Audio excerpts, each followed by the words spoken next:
गए, प्रस्तावना के महत्व लिख गए, प्रस्तावना के सारी चीज लिख गए। अब वहां पे क्या आया कि प्रस्तावना का संशोधन प्रक्रिया बताइए, यह संशोधन। अब वहां पूछ रहा केवल संशोधन, और भाई साहब ने पूरा लिख दिया, और उसको कह हम तो पूरा लिख करके आए हैं। मार्क्स किस पे मिलेगा? खाली जो आपने संशोधन वाला कुछ लिखा होगा वहीं पर, और पता चला सबसे लास्ट में 3 लाइन खाली प्रस्तावना का संशोधन के बारे में लिखा। ये गलतियां आप लोग भी करते होंगे, निश्चित सी बात है। इससे बचिए। इससे बचने का तरीका क्या होता है? इससे अच्छा, कई बार क्या होता है कि भाई आपने मान लीजिए जनरली तैयार ही वही किया है। कई बार क्या होता है कि आपने तैयार ही वही किया, तो लिख के क्या होगे? जो तैयार होगा वही लिख के आओगे। लेकिन भाई इतनी तो आइडियोलॉजी और सेंस डेवलप करिए कि कम से कम शुरुआत के 3 लाइन आप उस डायमेंशन से लिख पाए जो इस डायमेंशन से पूछा गया हो।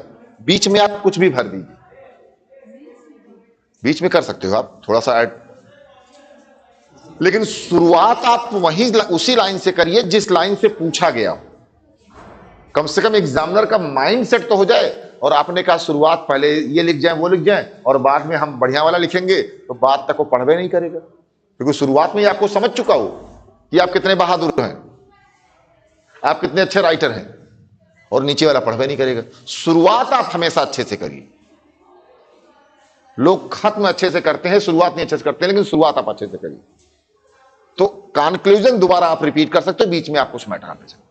तो कुछ टेक्निक्स हैं, यही एजुकेशनल डेवलपमेंट है। इसी बात को आपको काउंट करता है आपसे। चलिए, तो दूसरा टॉपिक हम शुरू कर रहे थे, सोशल सिक्योरिटी, सामाजिक सुरक्षा। सामाजिक सुरक्षा क्या है भाई, कोई बताएगा? What is social security?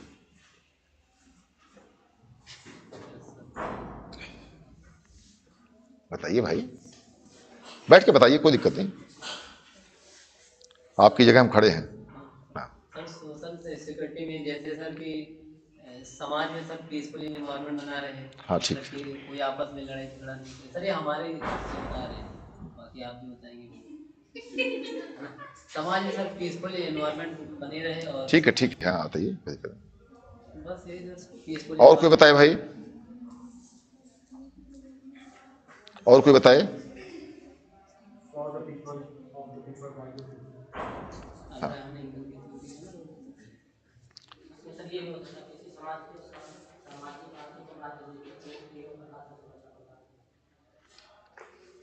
Provide our basic needs which is necessary for the welfare and development of the society.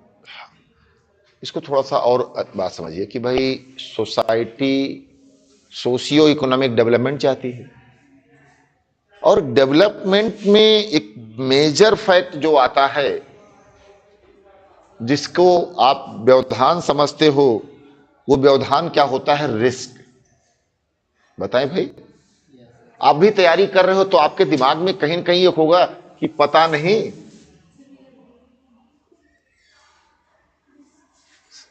Success होगा या नहीं होगा, तो रिस्क है।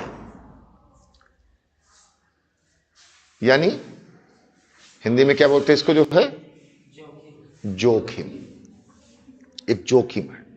अब जोखिम है तो हमें सबसे पहले जोखिम से पार पाना पड़ेगा, क्योंकि नहीं तो हमारा सारा दिमाग जोखिम में ही लगा रहता है।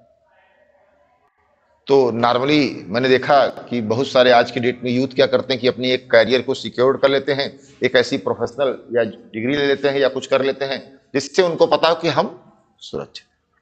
आप भी उन लोगों में से एक हैं कि भाई अपने करियर अपना सुरक्षित करें। चलो भाई ठीक है, हमारे पास एक है कि हम कहीं ना कहीं तो कुछ ना कुछ करके अपना हम प्रोफेशनल लाइफ अपनी जी लें। तब आप यहां पर आ रहे हो कि नहीं, हमको जो है जुडिशियरी की तैयारी करनी है। ऐसे बहुत सारे डिवीजन में है लोग हैं भाई, बीए बीएससी भी काम करके लोग क्यों नहीं तैयारी कर रहे हैं? क्यों लोग बीटेक करके तैयारी कर रहे हैं? उनको पहले से ही पता कि मुझे सिविल सर्विसेज की तैयारी करना है, लेकिन वो बीए नहीं करेंगे, वो आईआईटी करेंगे ताकि उनका एक बैकअप मजबूत रहे। जबकि उनको पता कि आईआईटी करने के बाद मुझे फिर यही हिस्ट्री पढ़नी है, फिर यही ज्योग्राफी पढ़नी है, फिर यही इकोनॉमी पढ़नी है, लेकिन फिर भी वो नहीं शुरुआत से पढ़ते, क्योंकि उन्हें अपना एक बैकअप। तो इसीलिए तो जीवन में जो सबसे बड़ी चीज है वो है रिस्क। रिस्क से बचने के लिए आम आदमी, समाज और सरकार यानी देश सभी प्रयास करते हैं कि लोगों को रिस्क से बचाया जाए।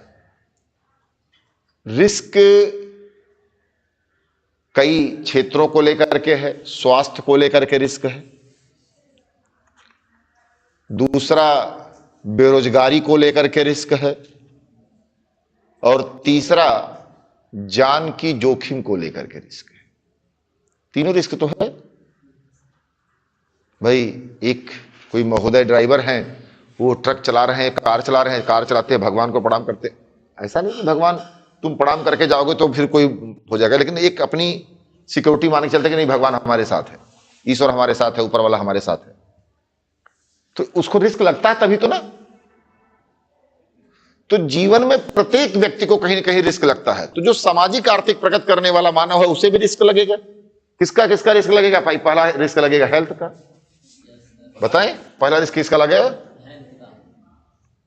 हेल्थ का रिस्क लगेगा कि भाई स्वास्थ्य की समस्या इसको है, कुछ भी हो सकता है।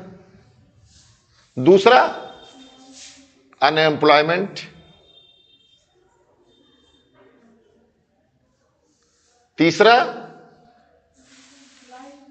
लाइफ का। तीन आपके तरह से रिस्क फैक्टर हो गया आपके। स्वास्थ्य, अनएम्प्लॉयमेंट एंड लाइफ, तीन पार्ट में आपका रिस्क हो गया। यानी कि पहला भाई स्वास्थ्य का आपका रिस्क हो जाएगा,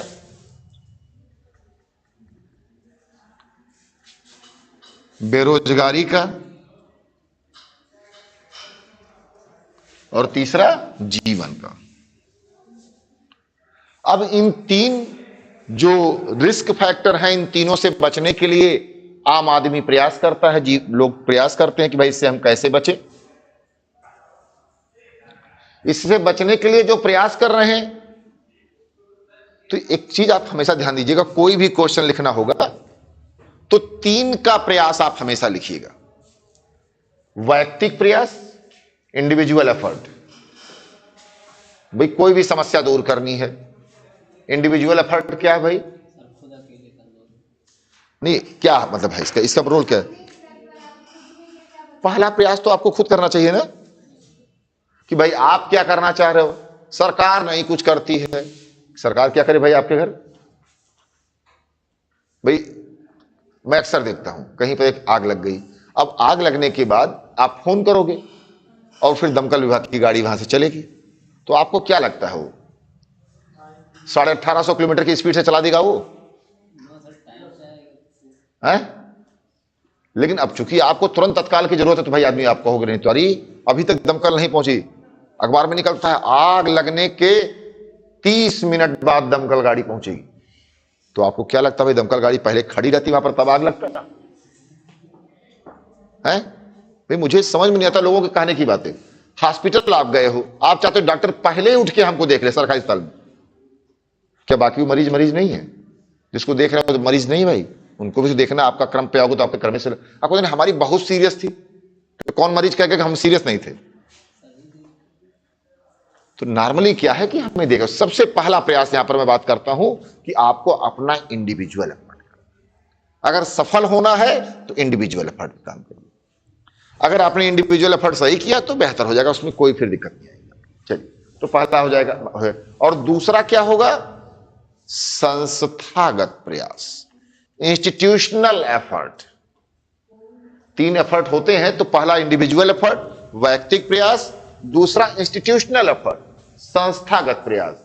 आज के डेट में बहुत सारे एनजीओज, ट्रस्ट या ऐसे ऑर्गेनाइजेशंस हैं जो डेवलपमेंट के लिए, ह्यूमन डेवलपमेंट के लिए, ह्यूमन वेलफेयर के लिए काम करते हैं, तो वो उनको काम करना चाहिए।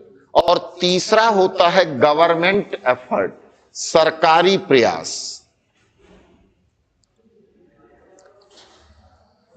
अब यहीं पर ध्यान दीजिएगा, सरकारी जो प्रयास होता है वो भी तीन प्रकार का होता है। सरकार का जो प्रयास होगा वो तीन प्रकार का होगा। देखना पड़ेगा कैसा प्रयास सरकार कर रही है। पहला कॉन्स्टिट्यूशनल, पहला प्रयास क्या है कि कॉन्स्टिट्यूशनल है, संवैधानिक है, संविधान के अनुरूप है। जब संवैधानिक है, संविधान के अनुरूप है, तो वहां पर जब हम बात करेंगे तो संविधान के अनुरूप चल करके काम करना पड़ेगा। और यह देखा जाएगा कि जो समस्या आप बता रहे हो, जो चीज आप बता रहे हो, उसको दूर करने के लिए, उसके समाधान के लिए संविधान में क्या प्रावधान दिया गया है। पहला तो आप यहीं से ढूंढोगे ना। आप चाहते हो कि हम दुर्बल वर्ग का कल्याण करें, एम्पावरमेंट ऑफ वीकर सेक्शन करें। मान लिया आप एक एनजीओ चलाते हो या आप कुछ भी करते हो या आप सोच रहे हो कुछ भी हो, हम सबसे पहले बात करेंगे कि एम्पावरमेंट ऑफ वीकर सेक्शन। तो पहले ढूंढिए क्या संविधान में कहीं पर वीकर सेक्शन को डिफाइन किया गया है। बताइए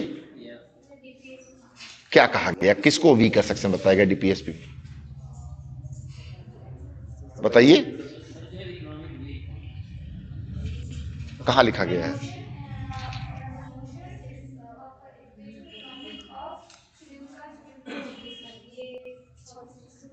46 आप बात करिए, आप 43 की भी तो बात करोगे वहीं पर है? क्या है? हाँ तो आखिर किसके लिए है? 39 में भी तो बात करोगे आप इसका ना। अब अल्टीमेट तो सबसे पहले ये सर्च करो कि वीकर सेक्शन किसको माना जा रहा है, कमजोर वर्ग किसको माना जा रहा है। अब आपने एक लिया ना आर्थिक पक्ष, दूसरा क्या होगा सामाजिक पक्ष, तीसरा क्या होगा राजनैतिक, political aspects, social aspects and economic aspects. किसके किसके एस्पेक्ट से वीकर सेक्शन की आप बात करोगे। ईडब्ल्यूएस वीकर सेक्शन आर्थिक तौर पे आया, लेकिन एससी जो वीकर सेक्शन है वो इकोनॉमिक तौर पे नहीं आ रहा, किसके तौर पे आ रहा, सोशल। फीमेल्स को वीक आपका जो है डेवलपमेंट की बात की जा रही है, किसके आधार पर बात की जा रही है, सोशल से। तो मतलब यहां पर यह है कि पहले तो आप सबसे पहले तो आप सर्च करिएगा, आपका पूरा दिमाग घूम जाना चाहिए कि हम जिसकी बात करने जा रहे हैं, एम्प्लॉयमेंट एम्पावरमेंट की बात करने जा रहे हैं, गवर्नमेंट में वहां क्या कोई कॉन्स्टिट्यूशन में प्रोविजन है। अब अगर मान लीजिए किसी के बारे में कॉन्स्टिट्यूशन में प्रोविजन नहीं है, तो दूसरा देखिए एक्ट, स्टैट्यूटरी एक्ट है या नहीं है, इस पे कोई एक्ट बनाया गया कि नहीं बनाया, कि सरकार ने कोई कानून बना के ऐसा नियम निकाल दिया कि नहीं निकाल दिया, तो दूसरा प्रोविजन हो। अगर यहां पर भी कोई प्रोविजन नहीं है, तब तीसरा देखेंगे स्कीम्स, प्रोग्राम्स एंड पॉलिसीज। आप यकीन मानिए आपका आंसर राइटिंग का पूरा तरीका बदल जाएगा अगर आपने इस तरीके से लिखना शुरू किया। तो सर्च करोगे तो कहीं ना कहीं हर एक पे आपको कहीं कहीं कॉन्स्टिट्यूशन में कोई कोई एक्ट मिलेगा। ऐसा है कि नहीं है? भारत का संविधान और तुलसीदास जी का रामचरितमानस, किसी के बारे में कुछ भी ढूंढो जरूर मिलेगा। तुलसीदास जी ने बर्तन मांजने के बारे में लिख गए हैं, तो बाकी तो बहुत दूर की बात है। बर्तन मांजने के बारे में भी उन्होंने चौपाई लिखा है कि बर्तन कैसे मांजना चाहिए।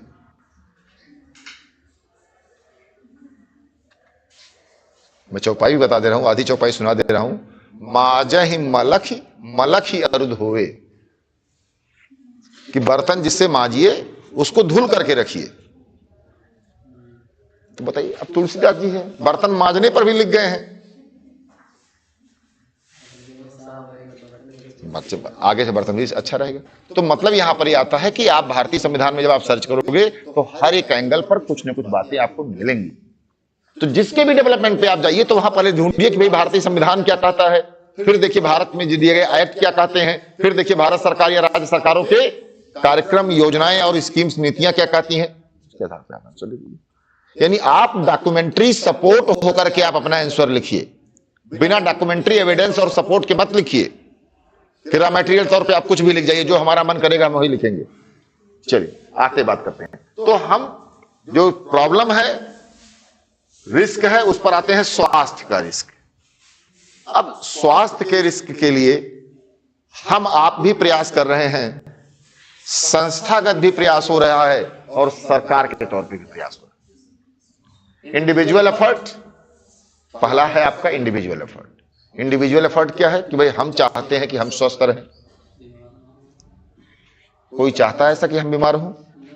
क्या हम चाहते थे कि अगले पिछले हफ्ते कि हम मोटरसाइकिल लेके वहीं जाएंगे जहां पतंग का मंझा आ जाएगा? ये हम चाहते तो नहीं थे ना, हम तो पढ़ाने निकले थे, हम तो यहां पढ़ाने आते, अब बीच में आ गया। तो पहली बात तो यह है कि आपको ऐसा सोचना है कि ऐसा करना है कि आपके साथ समस्या ना आए, आपके साथ प्रॉब्लम्स ना क्रिएट हो। सबसे पहले आप यहां पर देखिए कि आपके साथ कोई प्रॉब्लम क्रिएट ना हो। दूसरा, अगर प्रॉब्लम क्रिएट हो रहा है, कोई समस्या उत्पन्न हो रही है, तो उसका रेमेडीज क्या है, उसकी रेमेडीज आप इंडिविजुअल लेवल पे आप ले लीजिए। पहले तो आप एफर्ट करिए, तो आप वहां पर उसको एफर्ट कर लीजिए, दूर कर लीजिए। उसके बावजूद भी नहीं हो रहा, तब तो आप अस्पताल जाते हो।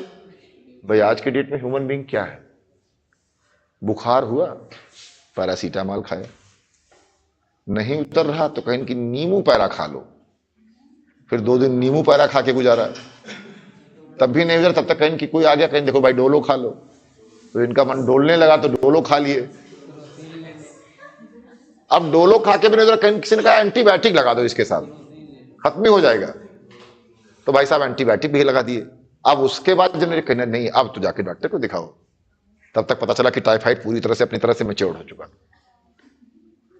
तो बीमारी तो हम बढ़ा के जाते हैं, लेकिन नहीं होता, तरीका यही है, सही तरीका वास्तव में यही है कि ऐसा नहीं कि आपको जरा सा कुछ तबियत खराब लगा तुरंत आप डॉक्टर के पास पहुंच गए, ऐसा नहीं पॉसिबल होता, चाहे कोई भी हो।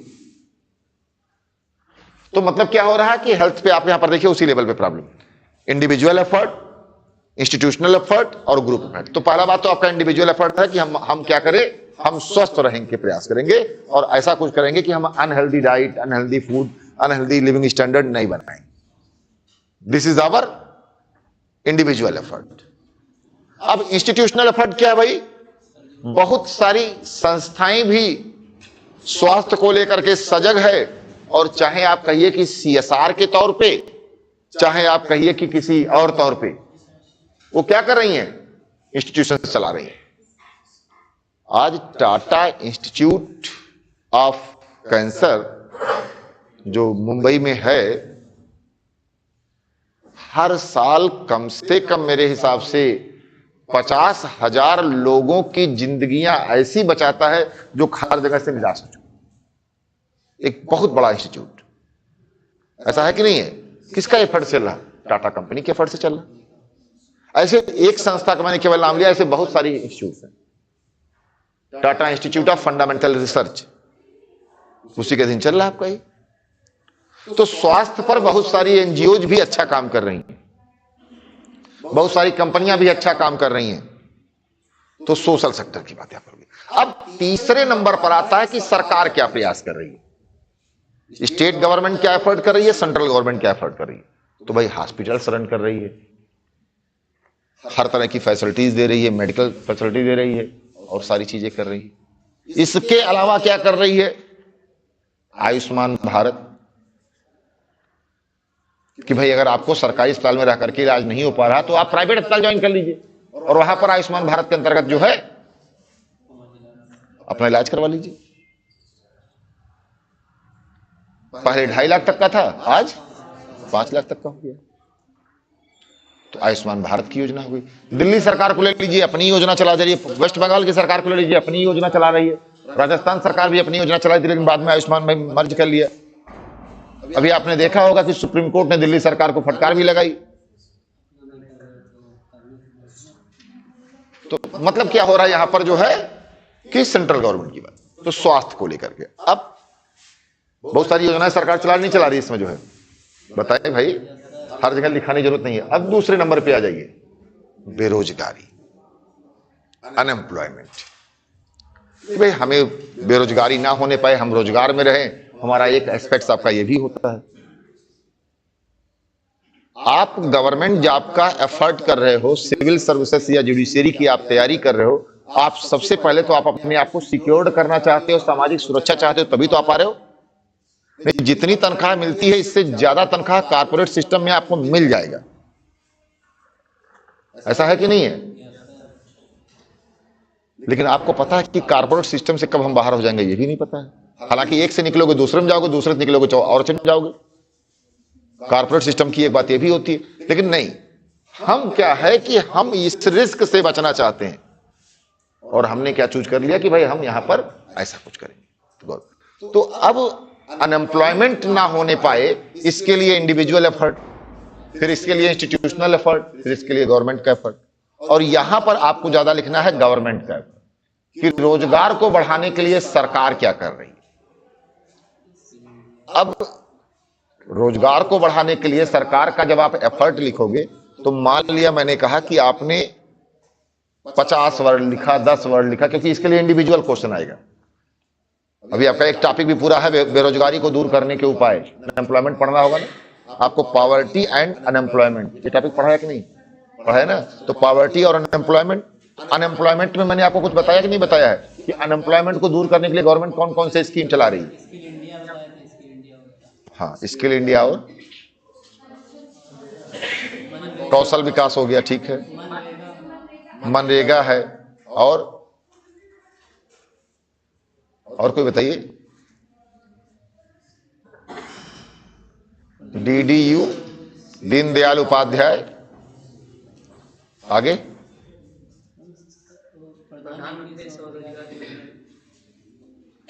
National urban livelihood mission, national rural livelihood mission, NULM, NRLM, ये दो इसके बड़े कार्यक्रम हैं, NULM और NRLM, ये इसके बड़े स्कीम्स हैं जो आपको जरूर लिखना है, NULM और NRLM।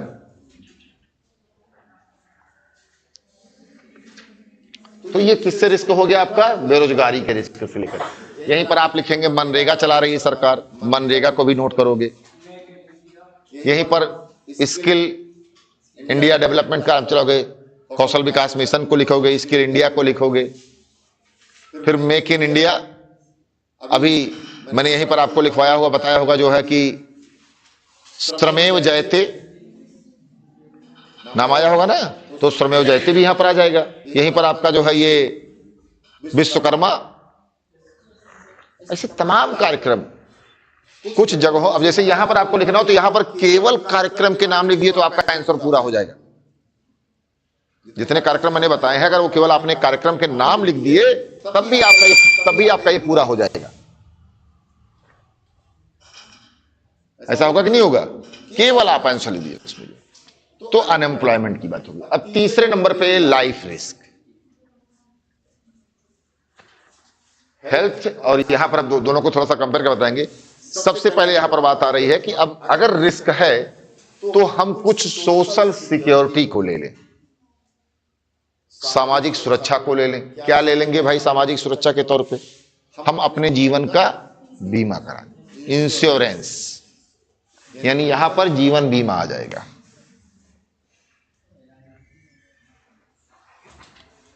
अब चाहे आप LIC के साथ जाइए और चाहे आप किसी और के साथ जाइए, ये आपके ऊपर है। अब यहां तो हमको वो पार्ट पढ़ना है जो इंडिविजुअल एफर्ट में आप LIC की चूज कर लोगे और किसी कंपनी को चूज कर लोगे, ठीक है, मान लिया मैंने आपसे भाई कहा। हो सकता है कि आप इंडिविजुअल एफर्ट ना कर रहे हो, तो वहीं पर सरकार का रोल आ जाता है, क्योंकि हमें बार बार सरकार का रोल पढ़ना है। तो जीवन जो लाइफ इंश्योरेंस है, लाइफ की रिस्क है, उससे बचने के लिए सरकार क्या क्या कर रही है। सबसे पहले देखिए गवर्नमेंट जॉब वालों के लिए क्या कर रही है। Employees provident fund act, EPFO है कि नहीं है? किसकी भलाई है उसमें? कर्मचारी की है कि सरकार की है? कर्मचारियों की भलाई की। बताइए भाई, EPFO है कि नहीं है?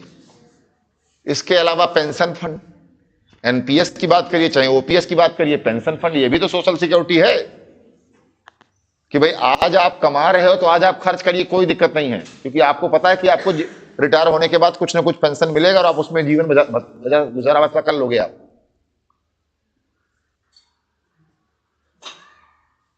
ये बागबान मूवी नहीं है कि रिटायर होने के बाद आपको कुछ नहीं मिला, पता नहीं क्या ऐसी सी मूवी बना देते हैं कि बताइए, मतलब गवर्नमेंट की सारी प्लान बेकार है वहां पर, कि बहुत बड़े पद से रिटायर होता है उसके बाद उसको पेंशन नहीं मिलता, कुछ भी कहां चला जाता भाई, सारा पेंशन खत्म हो गया भाई, कुछ तो बचता, पेंशन नहीं बचता, सरकार पूरा 100% पेंशन कम्यूट करती नहीं, लेकिन नहीं, चलो ठीक है, फिलहाल अलग बात है। तो मतलब यहां पर यह हो रहा कि हमें पेंशन फंड, इसके अलावा क्या होगा, और क्या है इसके साथ साथ, और कौन सी स्कीम है भाई? अब हाँ, अब अभी इसके अलावा दूसरे सेक्टर पे, अभी हम गवर्नमेंट सेक्टर की बात करें। पहले ईपीएफओ हो गया और एनपीएस हो गया, और तीसरे नंबर पर बात करेंगे ईएसआई, स्वास्थ्य को लेकर के। मैंने कहा था ना, एक स्वास्थ्य को लेकर गवर्नमेंट के लिए बात करिए, तो क्या हो जाए आपका? ईएसआई होगा। हाँ, तो एम्प्लॉय के लिए तो बात कर रहा हूं, अभी तो मैं एम्प्लॉय की बात करूं ना। अब एम्प्लॉय से हट करके जब बात करोगे, तब सरकार ने उनके लिए योजनाएं ला चुकी जो आज चल रही है। उनमें से सबसे पहले बात करोगे 2007 में चलने वाली आम आदमी बीमा योजना, लिखा हुआ है भाई आपके पास, मुझे पता है, मैंने किसी कंटेस्ट को लेकर के आपको लिखवाया हुआ है, खाली वहां से लिंक करना मुझे आपसे। आम आदमी बीमा योजना लिखा आपने ना। इसके अलावा अगर आप बात करिए, प्रधानमंत्री दुर्घटना बीमा योजना, prime ministers accidental insurance policy, यह है ना, 12 रुपया सालाना, शायद है, शायद 12 रुपए दीजिए, साल भर का 1 लाख रुपए का बीमा होता है, ऐसा ही है ना? है? नहीं, हाँ, वो दूसरा है, वो प्रधानमंत्री सामान्य बीमा योजना है, ये प्रधानमंत्री दुर्घटना बीमा योजना, दोनों दो योजना है। हाँ, वही जीवन ज्योति, एक दुर्घटना बीमा योजना है, जो सामान्य बीमा योजना उसको जीवन ज्योति नाम दिया है। तो उसमें 332 से ऐसे कुछ रुपया सालाना जमा होता है, तो वो जीवन ज्योति है। और ये दुर्घटना बीमा योजना जहां केवल 12 रुपया जमा होता है, तो ये आम आदमी के लिए है। इसके अलावा भी अगर आप बात करिए, जनश्री बीमा योजना यहां पर चला। अब तीसरे एंगल पे आ जाइए, किसानों के लिए। किसानों के लिए क्या चल रहा है? तो भाई जो आम आदमी बीमा योजना है वो किसानों के लिए भी है, ऐसा तो नहीं किसान के लिए बनाई है, लेकिन उसके साथ क्या जुड़ जाएगा? फसल बीमा योजना जुड़ेगा कि नहीं जुड़ेगा? किसानों के रोजगार के बचाने के लिए, उनके रोजगार को बढ़ाने के लिए किसान सम्मान निधि की बात कर रही है सरकार, पीएम किसान। तो हमें यही होता है कि हम जब पढ़े कोई एंगल को, तो उसको पूरी तरह से देखें कि हम कितना करके, कहां करके क्या लिख दे कि हमारा आंसर पूर्ण हो जाए। कोई जरूरी नहीं कि हमेशा हर टॉपिक आपको हम नए हिसाब से लिखाएं ही वर्ड कराएं। यहां से भी आपका काम, क्योंकि सारे एक्सपेक्ट्स आपको लिखे हुए थे, मुझे केवल उसको लिंक करना था। इसके अलावा कौन सा योजना चल रहा भाई, और क्या है आपका ये किसानों के लिए? और कुछ चल रहा है? हाँ, अब पेंशन योजना, उन पे हम आएंगे। आम आदमी के लिए पेंशन योजना है। अब नहीं, अभी अब यहां पर हो जाए। अभी अब आम आदमी के लिए पेंशन योजना देखिए, वृद्धा पेंशन योजना, विधवा पेंशन योजना, विकलांग पेंशन योजना, इन सबके लिए भी तो स्कीम चल रही है।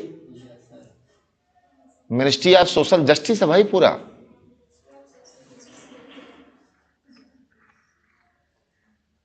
तो आप सोचिए उनके लिए भी काम कर रही है।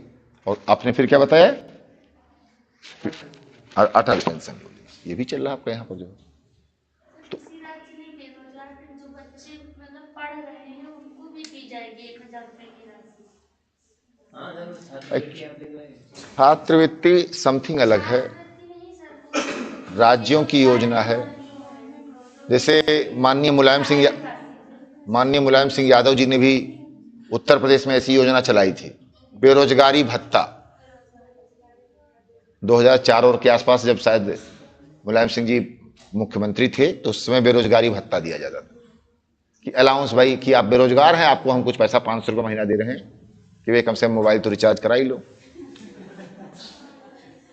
ठीक है, नहीं मतलब एक नॉर्मल बात कर रहे हैं भाई, उस कहीं ना कहीं कुछ ना कुछ बेसिक चीजें मिल जानी चाहिए। हाँ, नहीं बहुत लोग के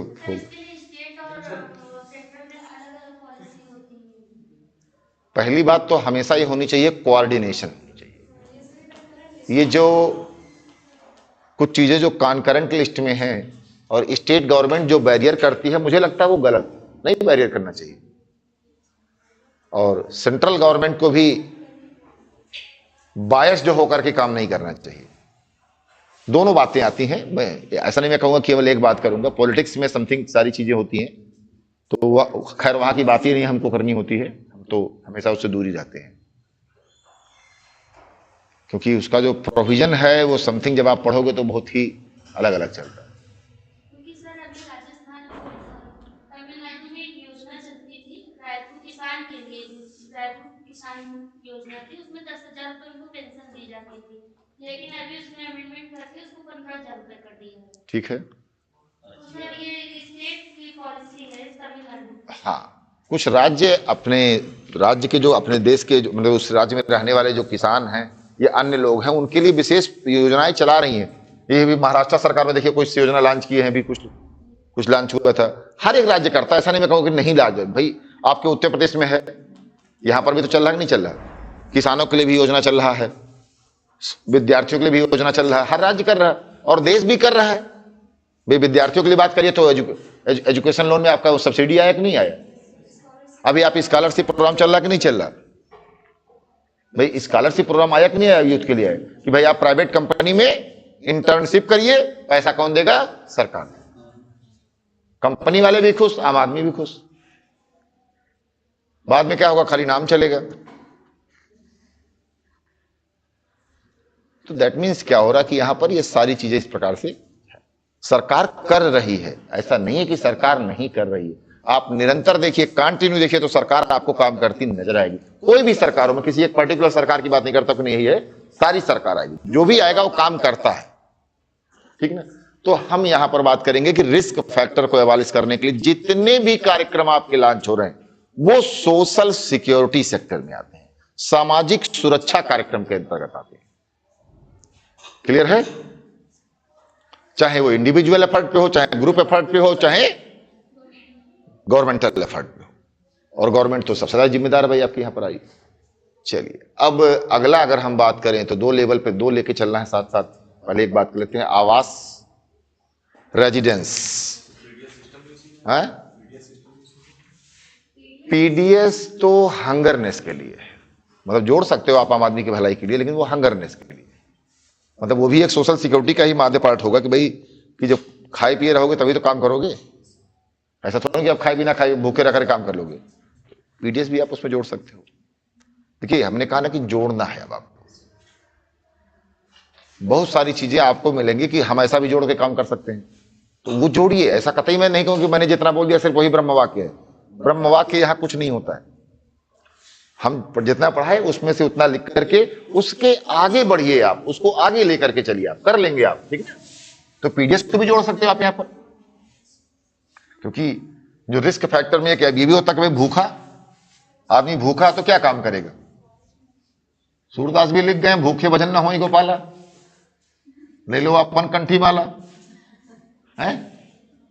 इससे हम बड़ी और ये ऐसे ही सिंपल तरीके से ही आप काम भी करिए।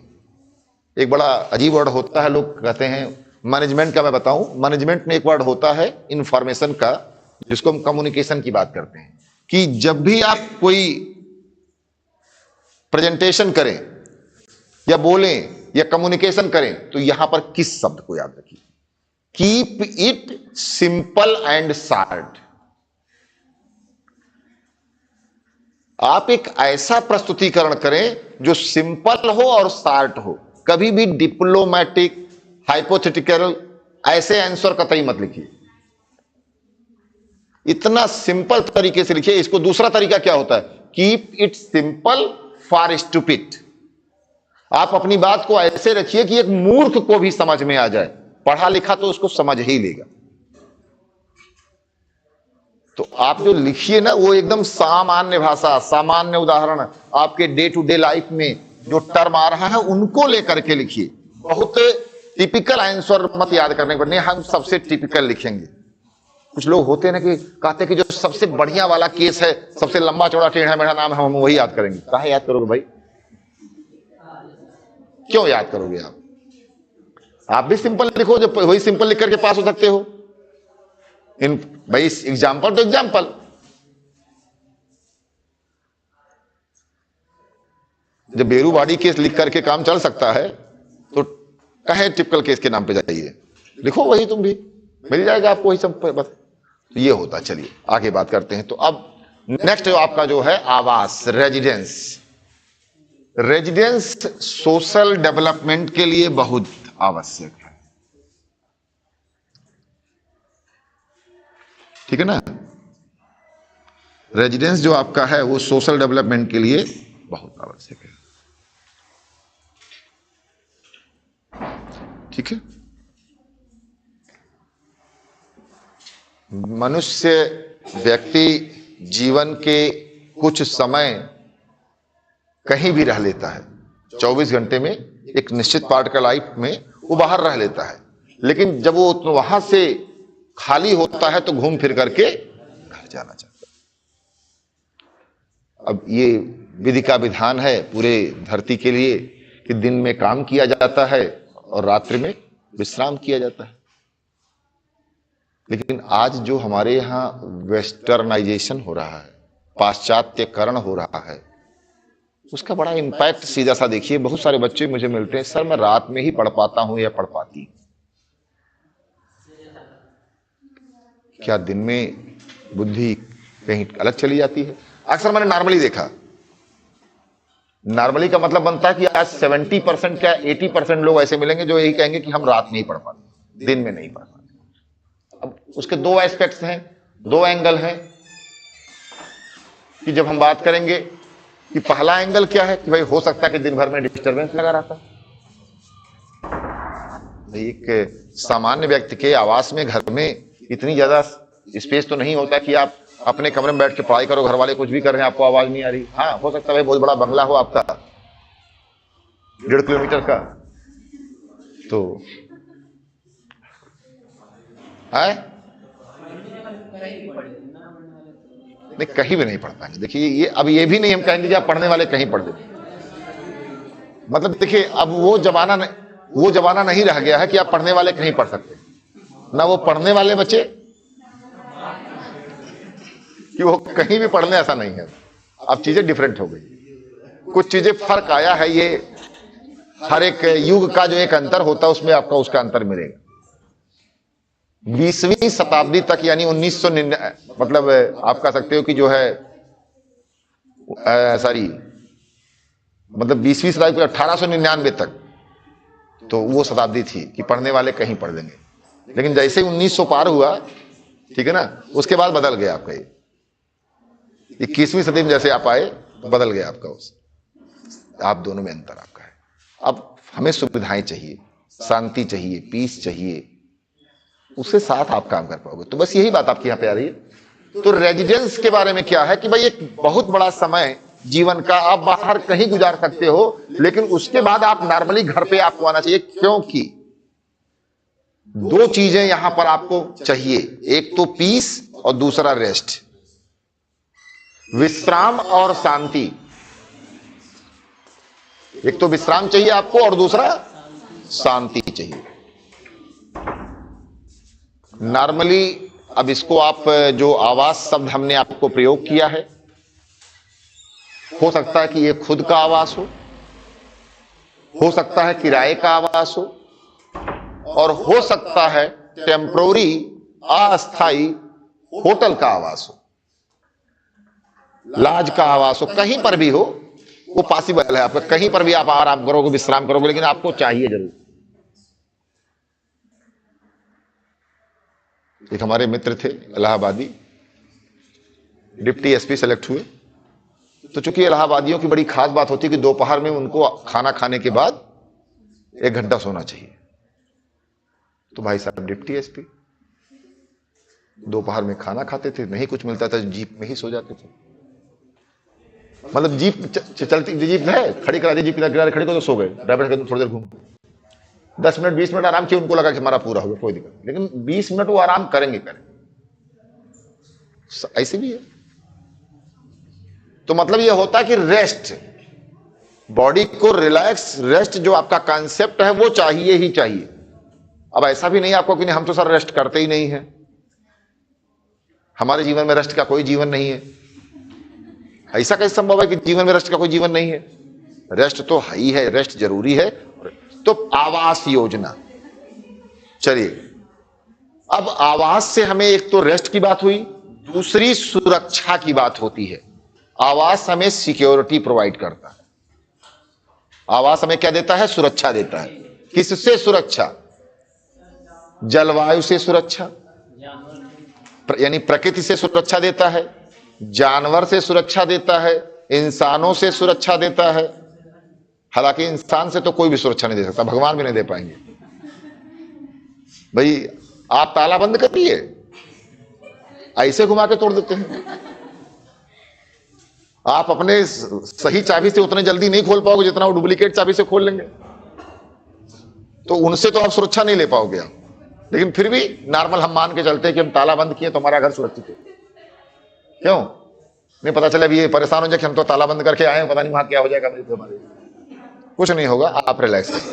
तो मतलब यहां पर होगा कि हमें सिक्योरिटी प्रोवाइड करता। आवास का ये 2-3 बेसिक एरिया है, रेस्ट, सिक्योरिटी। तो ये हमें क्या देगा? सिक्योरिटी प्रोवाइड करेगा।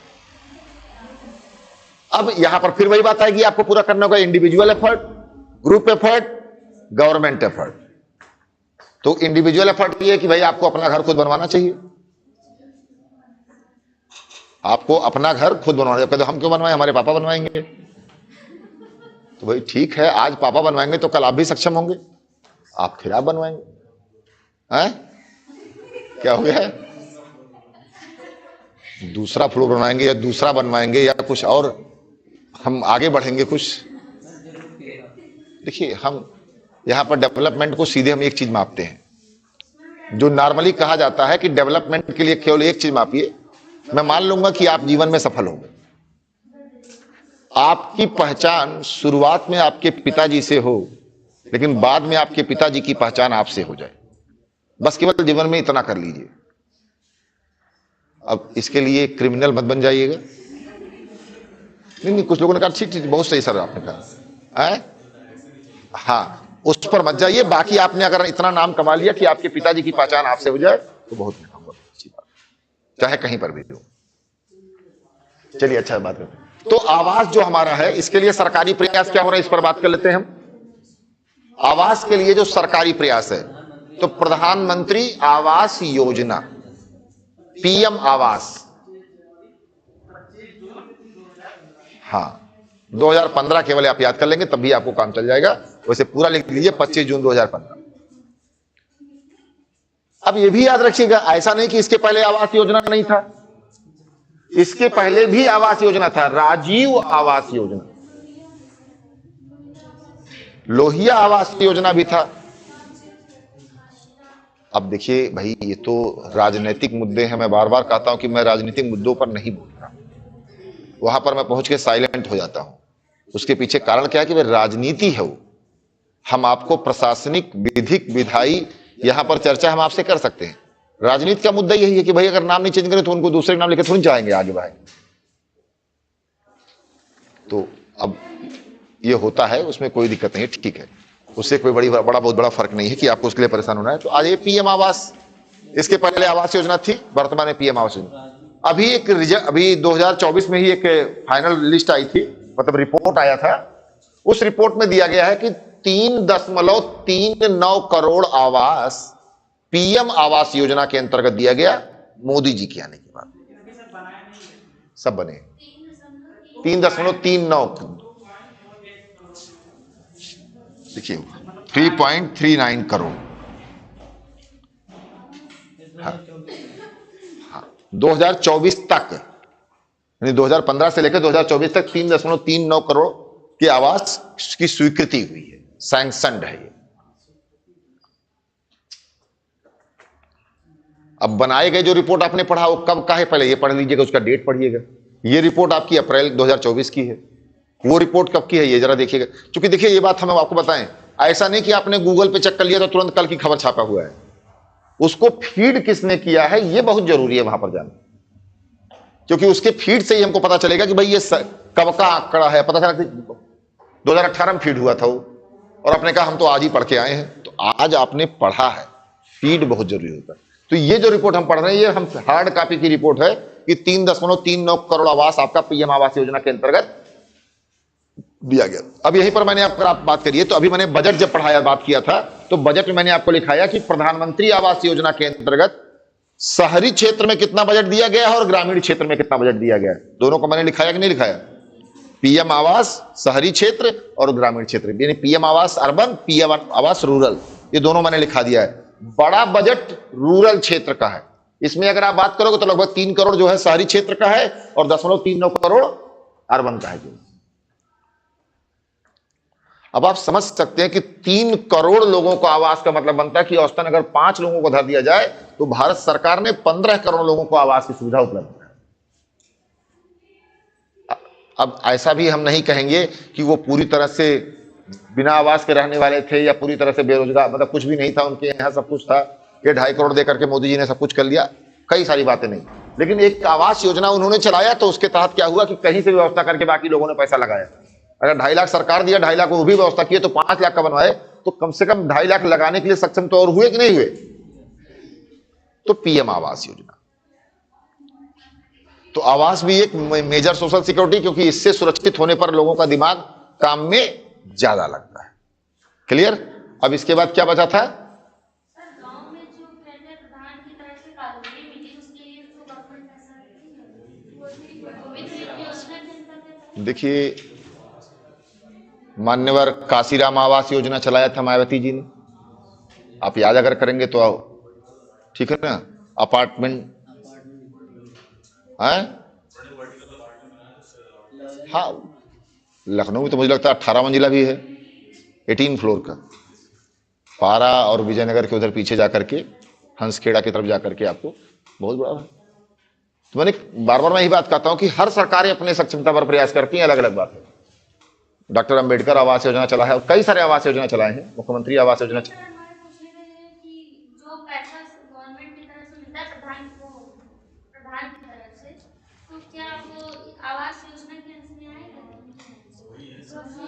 जो आज मकान बनाने का पैसा प्रधान जी के माध्यम से मिलता है, तो प्रधान जी फॉर्म भरवाते हैं, सैंक्शन जो होता है उसको रिलीज करते हैं, लेकिन पैसा तो यही सब प्रधानमंत्री आवास योजना का ही तो है ना। आवास के अंदर वो आएगा वही है, वो प्रधान जी उसको भाई करते कि भाई शुरुआत में बजट कम था तो प्रधान सैंक्शन करते थे कि इनको दिया जाएगा, इनको नहीं दिया जाएगा।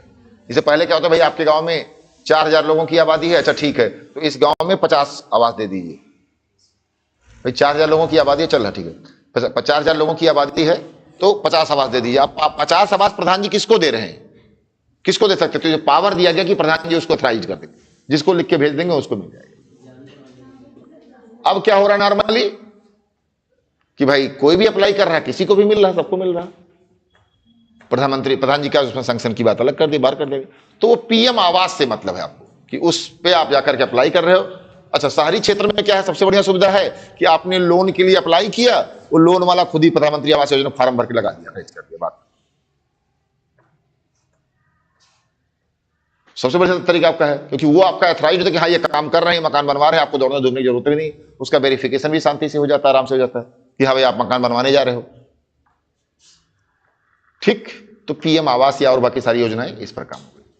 तो स्वास्थ्य, शिक्षा, आवास और क्या बचा था? हाँ, पेयजल। मैंने आपको बताया कि भाई एक होता है कि भूख यानी बेसिक नेसेसिटी को पूरा करना, और दूसरे के लिए बात किया था मैंने पोषण यानी न्यूट्रिशन की बात किया था, और तीसरे लेवल पे बात किया था डेवलपमेंट की। आपको अगर याद होगा तो मैंने एक टॉपिक में बात किया था। तो भोजन बेसिक नेसेसिटी भूख को मिटाता है। अब दूसरे लेवल पे अगर आएंगे, न्यूट्रिशन पे आएंगे, तो हम अगर बात करें कि भाई पानी, तो भाई सड़क पर कहीं हैंड पाइप लगा, पानी पी लीजिए, कोई दिक्कत नहीं। 20 रुपया खर्च करके बोतल लगाने खरीदने की क्या जरूरत आती है? लेकिन 20 रुपया खर्च करके पानी खरीदने वाले लोग ये सोचते हैं कि भाई हम जो पानी पीने जा रहे हैं ये हाइजेनिक है। ऐसा है कि नहीं है? ये क्या है? हाइजेनिक है। अब क्या है, आप जो वहां से पैकिंग हो रही, बॉटलिंग हो रही, आप देख रहे हो कि वहां हाइजेनिक है या मुझे कोई बताओ कि वहां हाइजेनिक है कि नहीं है? भाई घर का रखा हुआ पानी बाल्टी का, दूसरे दिन आप बहा देते हो, कहते हो कल का पानी बासी हो गया। वहीं बोतल का आया हुआ पानी 3 महीना बाद भी आप पी रहे हो तो नहीं वो ताजा हो गया, क्योंकि आप ढक्कन आप खोल रहे हो। आपकी साइकोलॉजी यही तो होती है ना। ठीक है, फिलहाल मान लिया कि भाई हाइजेनिक है। तो पेयजल शुद्ध होना चाहिए, इसके लिए WTO का भी गाइडलाइन, अरे साली WHO का भी गाइडलाइन है। क्या गाइडलाइन है? TDS। पानी की गुणवत्ता जो आपकी है वो TDS से होता है, टोटल डिजॉल्व सॉल्वेंट, कुल घुलनशील पदार्थों की मात्रा। पानी जो होता है, अच्छा आप बताइए, 1 गिलास पानी में कितने कैलोरी एनर्जी होती है?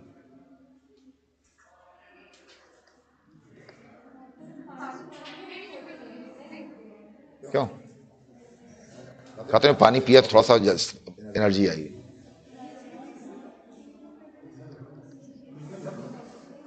बताएं भाई, 1 गिलास पानी में कितनी कैलोरी एनर्जी होती है?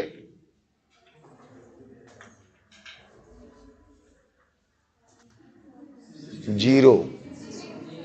सिंपल सा बात याद रखिएगा इसमें, 1 गिलास पानी में 0 कैलोरी होती है अगर वो शुद्ध जल है तो।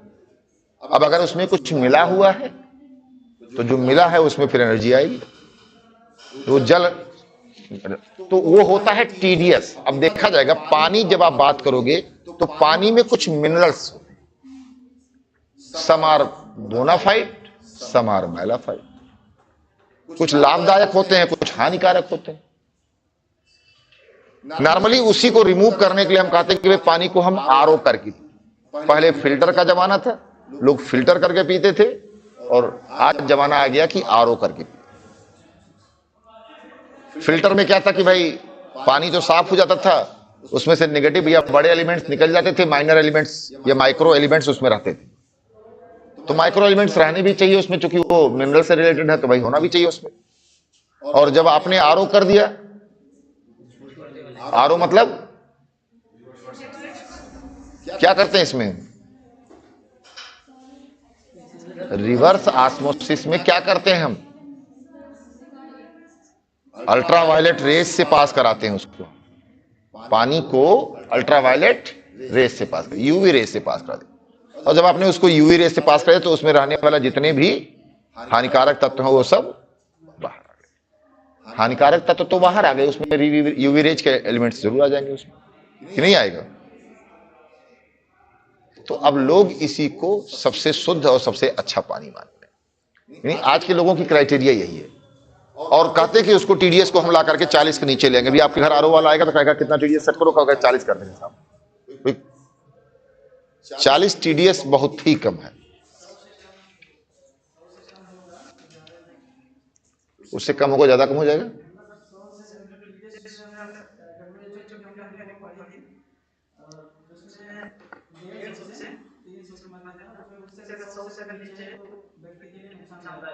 हाँ, तो यही व्यक्तिमान कहाँ रहा? जरा आप अपने घर का RO चेक करिएगा तो TDS चेक करा लीजिएगा।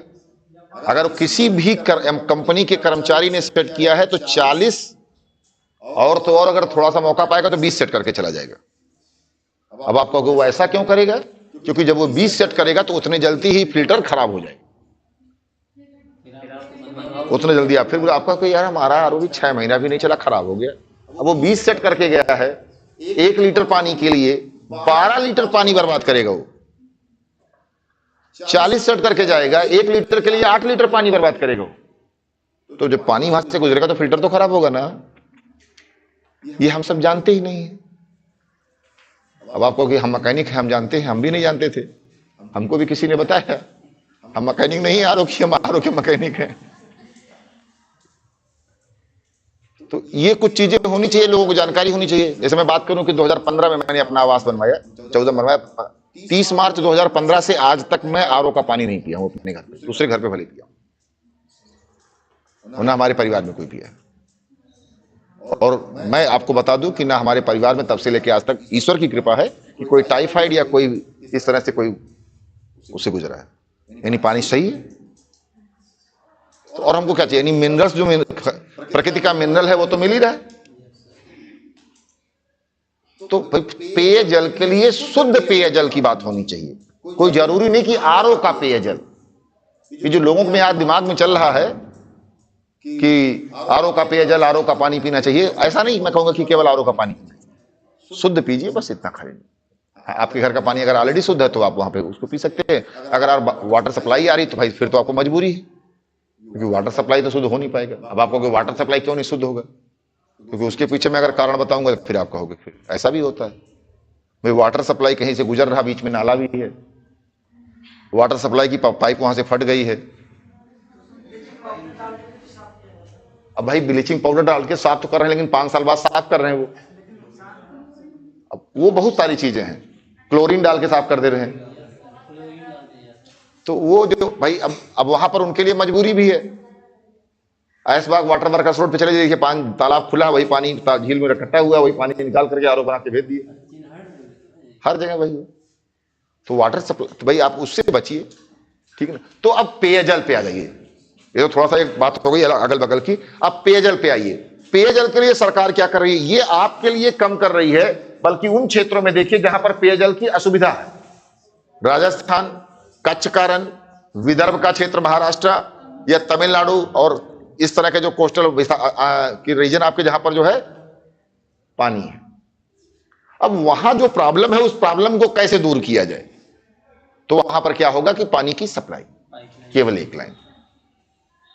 तो वर्तमान सरकार उसके लिए एक योजना चला रही है, जल जीवन मिशन, और बहुत अच्छा खासा खर्चा कर रही है। मैंने आपको अमाउंट भी अभी लिखवाया था स्कीम कि जल जीवन मिशन पे भारत सरकार कितना खर्चा कर रही है एक साल में,